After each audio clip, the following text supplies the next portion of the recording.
कदमा तितली आप एक ऐसे स्थान पर है जहाँ पर समय का कोई अस्तित्व नहीं है। मेरी ये बात आपको विज्ञान कथा जैसी लग सकती है, लेकिन विज्ञान में ब्रह्मांड में वास्तव में ऐसे स्थान ढूंढ निकाले हैं जहाँ पर समय का कोई अस्तित्व नहीं है, जहाँ पर समय सामान्य गति से नहीं चलता, या फिर जहाँ पर समय है ही नहीं। कि चलिए जानते हैं ब्रह्मांड के ऐसे स्थानों के बारे में जहाँ पर समय की कोई मौजूदगी नहीं होती है। और इंटरेस्टिंगली हम वे भी जानेंगे कि आखिरकार वहाँ पर ऐसा कैसे और क्यों होता है। सर एल्बर्ट आइंस्टाइन की थियरी कहती है कि समय सापेक्ष है। वो ब्रह्मांड की कुछ जगहों पर फास्ट या कुछ जगह पर धीमा हो सकता है। सर एल्बर्ट आइंस्टाइन की जनरल थियरी ऑफ रिलेटिविटी के अनुसार हम स्पेस में जितनी ज्यादा तेजी से यात्रा करेंगे उतना ही समय हमारे लिए स्लो गति से बहेगा। मानो कि आप एक ऐसे स्पेसक्राफ्ट में बैठे हो जो लगभग प्रकाश की गति से चलता है, यानी कि प्रकाश की गति से 99.99% स्पीड से चलता है। और अब ऐसे स्पेसक्राफ्ट की घड़ी को आप पृथ्वी की घड़ियों से मिलाओगे तो आपको पता चलेगा कि फास्ट गति से चलने वाले स्पेसक्राफ्ट के अंदर मौजूद घड़ी बहुत ही धीमी रफ्तार से चल रही है। और अगर कोई इंसान ऐसे स्पेसक्राफ्ट में करीब 1.5 साल तक यात्रा करता है तो पृथ्वी पर जब वो वापस आएगा तो पूरे के पूरे 100 साल बीत चुके होंगे।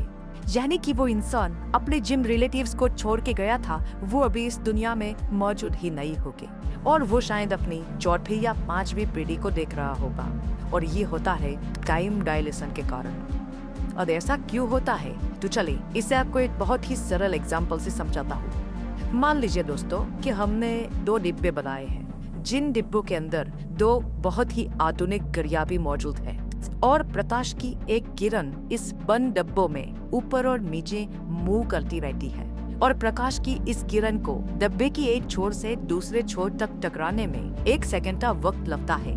मतलब कि डिब्बे के ओपन वाले छोर से नीचे वाले छोर तक टकराने का मतलब है 1 सेकंड हो गया, और टकरा कर फिर वापस दूसरे छोर तक पहुंचने का मतलब है दूसरी सेकंड। अब हमने इन 2 डिब्बों में से एक को स्पेस में स्थिर रखा है और दूसरे को स्पेस में उस हाई स्पीड से चलने वाले रॉकेट में यात्रा करने के लिए भेज दिया है। अब दोस्तों इस एक्सपेरिमेंट में आप पाएंगे कि पृथ्वी पर मौजूद जो डिब्बा है, यानी कि जो स्थिर डिब्बा है, उसमें प्रकाश की बिंब समान गति से डिब्बे के दोनों छोरों से टकराती है। लेकिन स्पेस में मूव होने वाले डिब्बे ने डिब्बे के एक छोर से दूसरे छोर तक जाने में ज्यादा वक्त लग रहा है। इसलिए हो रहा है क्योंकि डिब्बे की स्पीड के कारण अब प्रकाश को अधिक सफर तय करना पड़ रहा है। इसलिए अब उसे डिब्बे के दोनों छोर पर पहुंचने में ज्यादा वक्त लग रहा है। अब इन दोनों घड़ियों में हमारी क्लॉक तो तभी सेकंड को काउंट करेगी जब प्रकाश की बीम डिब्बे के छोर से टकराएगी। इसलिए यहाँ पर आप देख रहे हैं कि स्पेस में हाई स्पीड से गति कर रहे डिब्बे में सेकंड्स धीमी हो रही है, यानी कि वहाँ पर समय धीमा हो गया है और पृथ्वी पर समय नॉर्मल गति से ही बह रहा है। अब मान लो कि स्पेस में मूव हो रहा डिब्बा खुद प्रकाश की गति से मूव होने लगे तो क्या होगा? तो दोस्तों इस परिस्थिति में प्रकाश जितना अंतर काटेगा उसके साथ डिब्बा भी उतना ही आगे चला जाएगा, और इसलिए इस स्थिति में प्रकाश की किरण डिब्बे के छोर से टकरा ही नहीं पाएगी, क्योंकि वो खुद प्रकाश की गति से भाग रही है। क्योंकि यहाँ पर डिब्बा खुद प्रकाश की गति से यात्रा कर रहा है, इसलिए डिब्बे में मौजूद प्रकाश की बिंब भी डिब्बे के साथ प्रकाश की स्पीड से ही यात्रा करेगी, और इसलिए वहाँ मौजूद हमारा क्लॉक अगला सेकंड काउंट ही नहीं कर पाएगा। मतलब कि प्रकाश की स्पीड पर समय रुक जाएगा। दोस्तों हमारी आम डिजिटल क्लॉक्स भी उसकी बैटरी के अंदर मौजूद इलेक्ट्रॉन्स की मूवमेंट के कारण ही हमें समय दिखाती है। और दोस्तों हमारी पृथ्वी पर मौजूद इस घड़ी को भी अगर प्रकाश की स्पीड से यात्रा कराई जाए तो उसमें मौजूद इलेक्ट्रॉन्स इस लाइट स्पीड पर यात्रा ही नहीं कर पाएंगे, यानी कि मूव ही नहीं हो पाएंगे, और तब हमारी इस पृथ्वी पर बनाई घड़ी भी वहाँ पर स्टॉप हो जाएगी।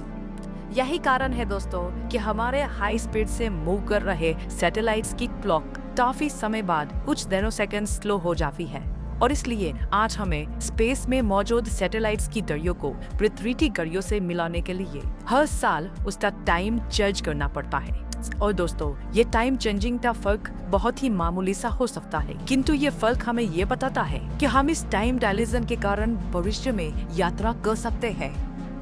अब दोस्तों आप समझें, हम स्पेस में जितनी हाई स्पीड से यात्रा करेंगे उतना ही समय हमारे लिए धीमी गति से बहेगा। और दोस्तों ये तो हुई स्पीड की बात, लेकिन एक और भी चीज है जिसकी वजह से समय धीमा हो जाता है या रुक जाता है, और वो चीज है ग्रेविटी। दोस्तों हम ब्रह्मांड में जितनी ही ज्यादा ग्रेविटेशनल फोर्स वाले पिंड के पास खड़े होंगे, समय हमारे लिए उतना ही धीमी गति से बहेगा।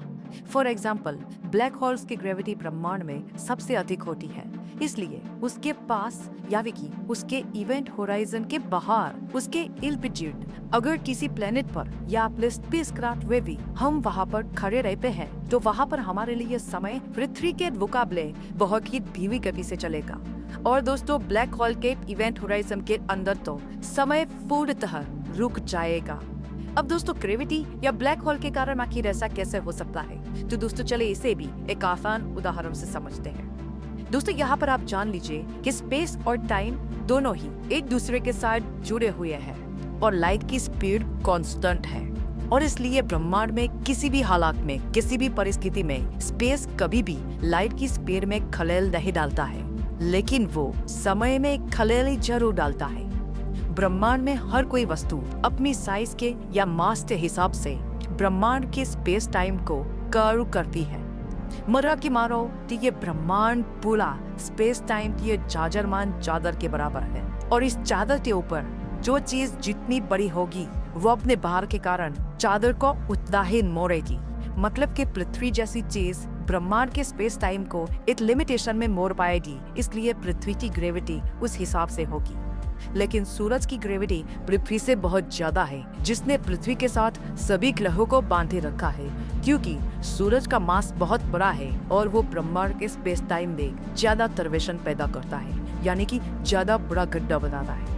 इसे आप एक पूरे गड्ढे जैसा भी समझ सकते हैं कि चीज जितनी ज्यादा भारी होगी वो स्पेस टाइम के गड्ढे को उतना ही ज्यादा मोड़ेगी, उतना ही ज्यादा अंदर खसाएगी, और स्पेस के इस मुड़ाव के कारण जो बड़े पिन है वो छोटे पिन को अपनी ओर खींचेंगे, और इसी के कारण उन पिंडों की स्पेस की ग्रेविटी पैदा होती है। तो इसका मतलब ये हुआ कि कोई बड़े मास वाला अवकाशी पिंड स्पेस टाइम को ज्यादा वॉर्प करेगा। और यहाँ पर हम जानते हैं कि ब्लैक होल की ग्रेविटी तो कितनी ज्यादा होती है, और इसीलिए ब्लैक होल की इन्फिनिट ग्रेविटी होने के कारण ये ब्लैक होल्स अपने आसपास के स्पेस टाइम को बहुत ही ज्यादा वॉर्प कर सकते हैं, जिस वजह से ब्लैक होल्स के आसपास खड़े किसी स्पेसक्राफ्ट में या उसके आसपास मौजूद किसी ग्रह पे समय पृथ्वी के मुकाबले बहुत ही धीमी गति से बहेगा। तो दोस्तों इस वीडियो से आप समझ गए होते कि समय स्पीड और ग्रेविटी की वजह से क्यों धीमी गति से बहता है।